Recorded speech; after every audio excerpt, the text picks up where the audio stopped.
Daniel, capítulo 2, versículo de número 21. Quem achou pode dizer amém? Amém. Diz assim o texto: Ele é quem muda o tempo e as estações, remove reis e estabelece reis. Ele dá sabedoria aos sábios e entendimento aos inteligentes. Quero repetir novamente. Ele, Deus, é quem muda o tempo e as estações, remove reis e estabelece reis. Ele dá sabedoria aos sábios e entendimento aos inteligentes. Amém? Podeis assentar? Glórias a Deus.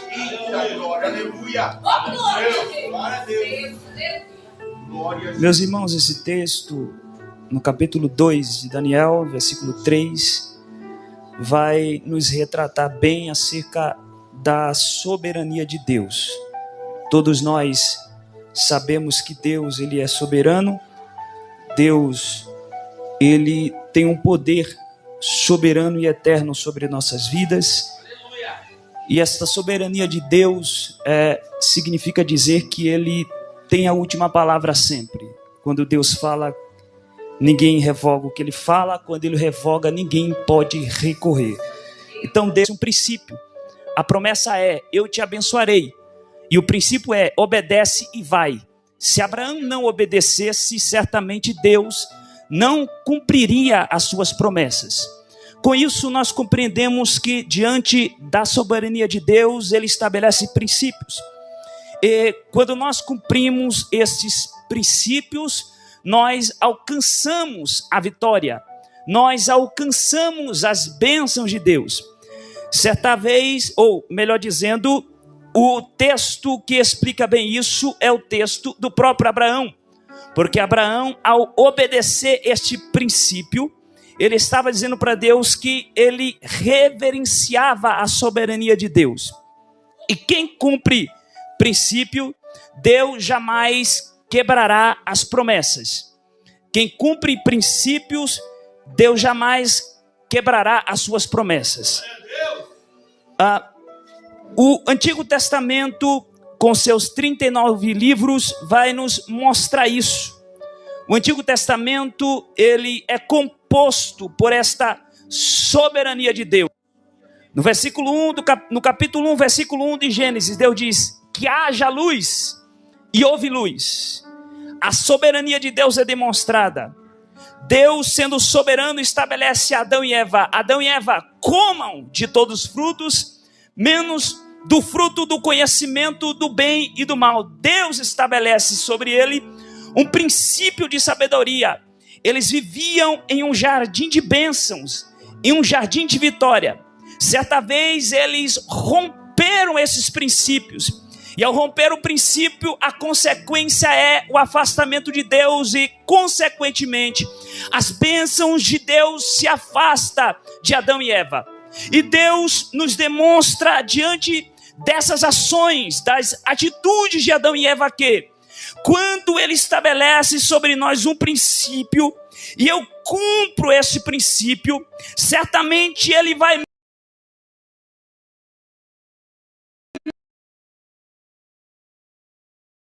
livros, dentre eles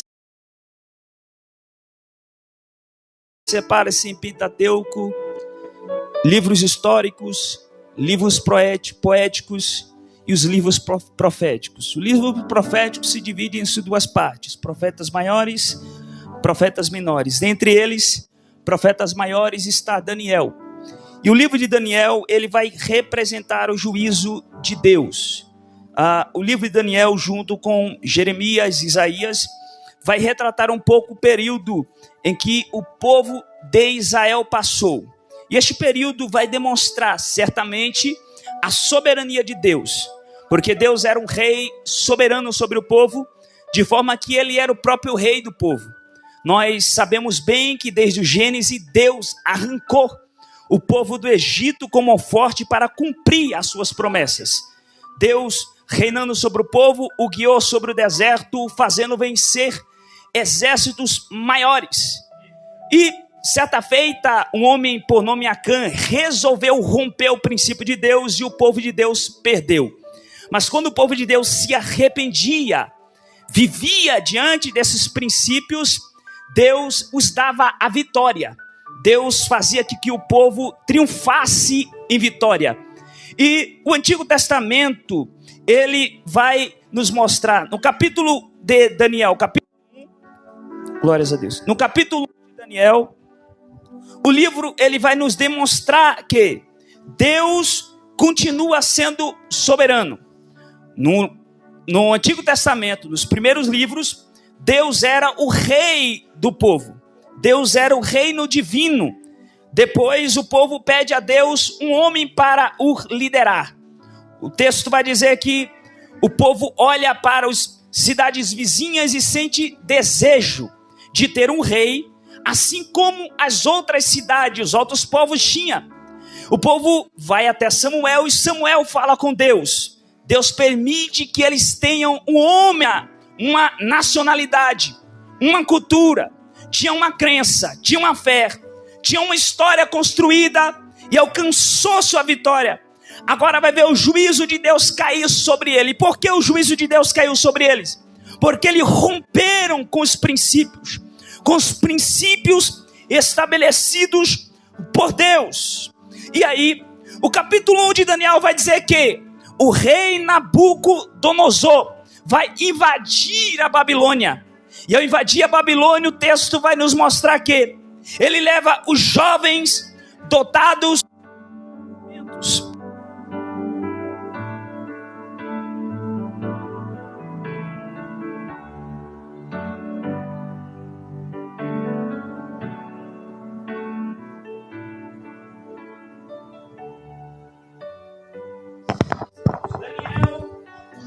Anania, Misael e Azarias são um dos jovens que vão chegar na Babilônia. O juízo de Deus está sobre o povo, porque o povo não cumpriu os seus princípios. Só que o livro de Daniel, no capítulo 1, vai nos mostrar alguns jovens diferentes e nos retratar aqueles que não cumpriam os princípios de Deus com aqueles que cumpriam esses princípios. Porque Daniel, ao chegar na Babilônia, o texto, ele vai nos mostrar que ele compreende que para vencer as guerras, para vencer as batalhas que ele iria enfrentar, era necessário que ele cumprisse os princípios de Deus. É tão certo que no versículo 2, Daniel, ao escrever o livro, ele vai dizer, olha, Nabucodonosor invadiu a Babilônia. Nabucodonosor destruiu tudo. Mas no versículo 2 ele vai dizer, olha, ele invadiu, por princípios se cumpre. E para eu receber a vitória, Daniel compreende, só cumprindo os princípios. Tem gente que até escapa das coisas, mas livramento, só quem cumpre princípios. Agora perceba, porque quando Daniel chega na Babilônia, o texto vai dizer que Nabucodonosor separa o chefe dos eunucos. Diz, olha, pega esses 4 jovens. Ia cair. Pega esses 4 jovens. Separa eles. E aí vocês vão fazer o seguinte. Vocês vão mudar os nomes deles. E não só isso. Vocês vão dar alimento da Babilônia para eles. Alimenta ele bem. Ensina a nossa ciência, ensina a nossa língua, agrega a ele as nossas culturas e ao nosso reino. Você percebeu que a primeira estratégia de Nabucodonosor foi retirar de Daniel os princípios estabelecidos por Deus. Então ele disse, olha, se ele guardar os princípios, ele vai continuar como está. Então vamos tentar tirar deles os princípios que ele leva dos seus pais e que os seus pais levam de Deus. E aí, Daniel, sendo um homem valente, ele vai receber a notícia. E o rei Aspenaz, ou o chefe dos eunucos, Aspenaz, vai dizer para Daniel, Daniel, o rei mandou com que nós cuidasse de você. Vamos oferecer um banquete. Renunciar os seus próprios desejos para poder cumprir estes princípios. Então Daniel olha para o chefe dos eunucos e vai dizer: olha, eu preciso comer alface e legumes, melhor dizendo, e água, porque eu não posso me contaminar. O texto diz que após essa atitude de Daniel, Deus convence o coração do chefe dos eunucos, de forma que esse permite a Daniel acesso ao cozinheiro-chefe. E Daniel vai até o cozinheiro-chefe e diz: olha, eu não posso comer das comidas dos reis. Me permita que eu coma legumes e beba água. Imagine, irmão, um menino entre 16 e 17 anos, não sei qual era a estatura, chega para o homem, para o chefe de cozinha e diz: olha, eu não posso comer das comidas dos reis. Eu tenho que comer legumes e água. Ele estava renunciando os propósitos e desejos de sua carne. Imagina um homem, porque o homem, o texto vai dizer, está no texto. Ele vai dizer: olha, se eu conceder o teu pedido, certamente eu morrerei. Já imaginou? Um menino pedindo para o outro comer legumes e água. Aí o outro está dizendo: não, se fosse certamente a mesma estatura que eu, ia ser mais difícil ainda. Porque Daniel disse: olha, deixa com que eu passe 10 dias comendo legumes e bebendo água. E se nos 10 dias a minha aparência for pior do que a dos outros, eu comerei as comidas que o rei oferecer. Agora perceba, quem cumpre os princípios, às vezes faz algumas coisas que nós não compreendemos. Já percebeu? Aquela pessoa diz: eu vou fazer. Vai fazer como? Não sei, mas Deus vai fazer. É Daniel aqui. Daniel está olhando para o homem e está dizendo: eu preciso comer alface ou legumes e tomar água. Aí o homem talvez olhou para ele e disse: como assim? 10 dias? Você vai parecer magrinho. Só que Daniel, irmão, vive diante dos princípios. E quem vive diante dos princípios sabe que Deus se responsabiliza.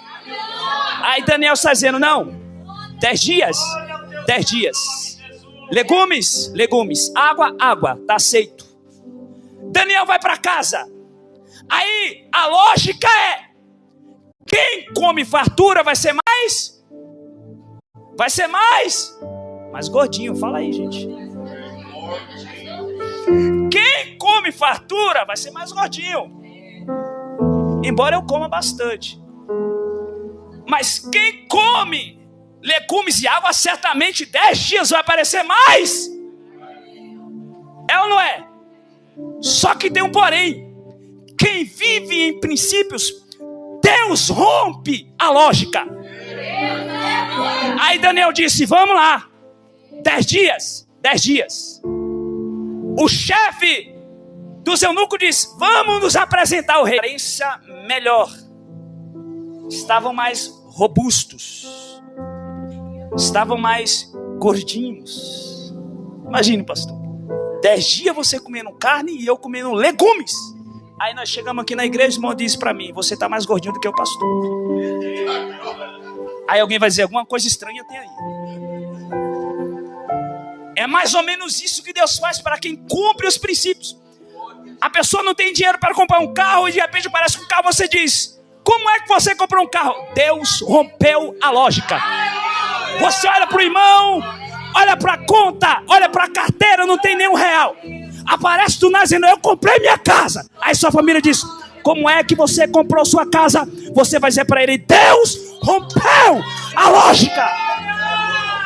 E Deus vai romper lógica aqui nessa noite, para dar vitória para você, para sua família, para sua casa. Aleluia. O que eu preciso fazer, Léo? Cumprir os princípios. Eu não sei que princípios são esses. Princípio da obediência a Deus. Princípio da primazia, as coisas eternas e de Deus. Princípio da primazia, as coisas espirituais. Quando eu priorizo as coisas espirituais, certamente Deus me dará coisas materiais. No capítulo 1, o rei disse: olha, chama jovens, dotados de conhecimento, sábios, versados na palavra. Daniel chega, vence o seu primeiro desafio. Isso porque olhar para a minha história, para o meu passado e pensar: peraí, Deus me prometeu algo e não cumpriu. Eu tenho que reverter a pergunta. Qual é a pergunta, Léo? Deus me prometeu algo e não cumpriu. Mas não porque Ele não cumpriu. Eu tenho que perguntar se eu cumpri os princípios diante da promessa dEle. Essa é a pergunta. Nós recebemos aqui uma vitória de Deus, ou uma promessa de Deus. Quem tem promessa aqui, irmão? Ninguém tem? Todo mundo tem. Não quer levantar porque não quer. Todo mundo tem promessa. Então nós recebemos uma promessa de Deus. Saímos daqui, um mês depois, Deus não cumpriu. 2 meses depois, Deus não cumpriu. 1 ano, Deus não cumpriu. Não é isso que a gente faz? Irmão, seja sincero. É isso que a gente faz. Só que nós não paramos para pensar: será que eu cumpri os princípios que Deus estabeleceu diante da sua promessa?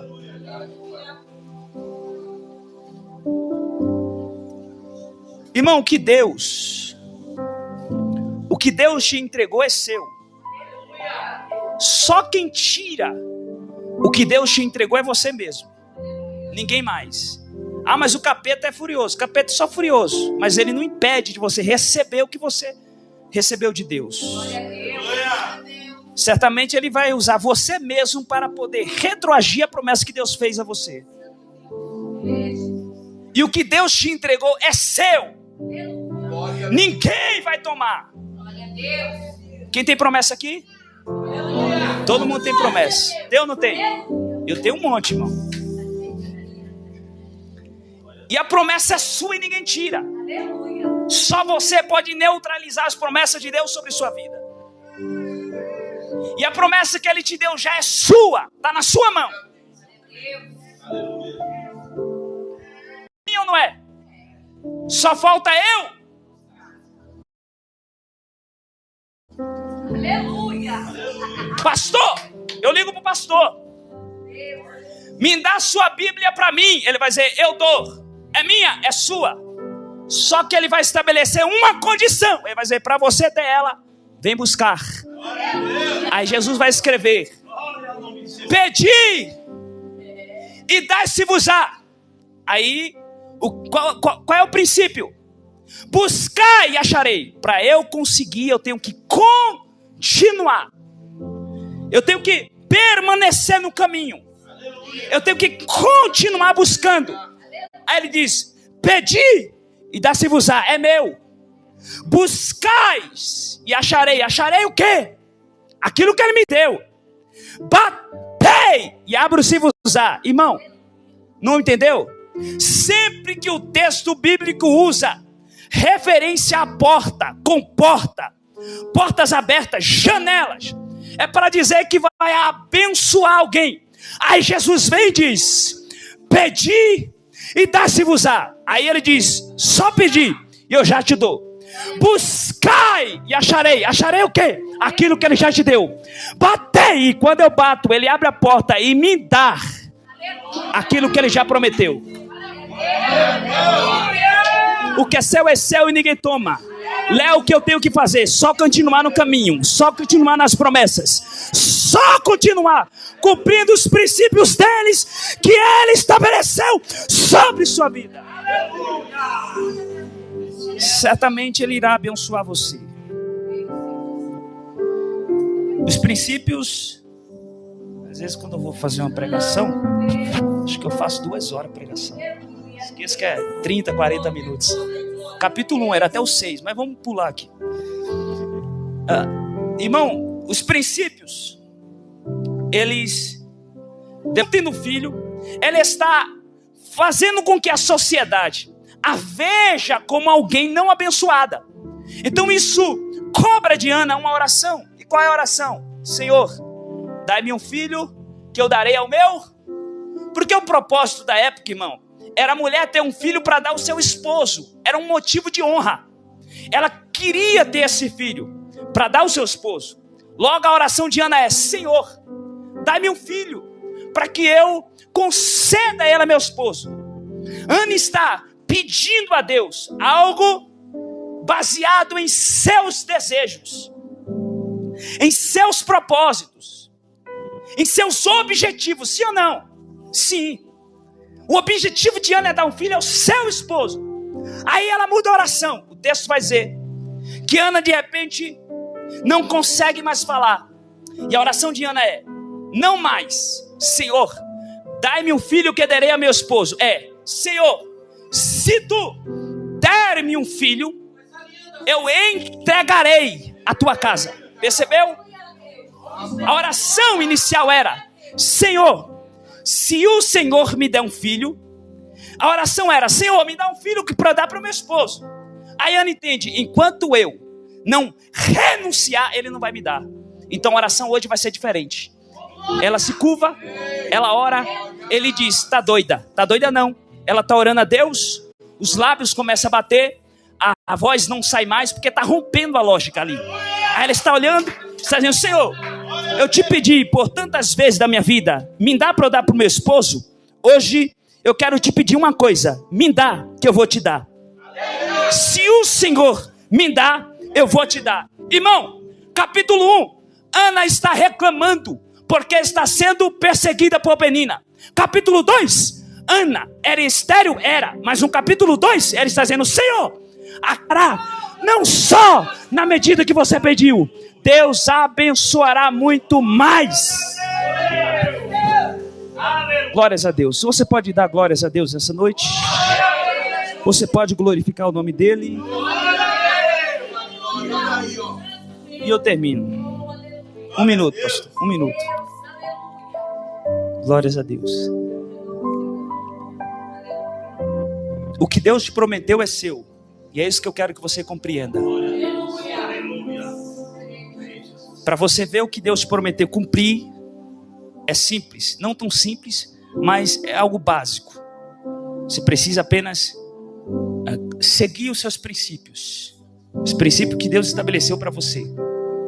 O que você renuncia hoje, certamente amanhã você vai se alegrar. Porque Deus, quando nós renunciamos a nossa vida, entregamos a Deus os nossos desafios, as nossas batalhas, certamente Deus irá nos honrar.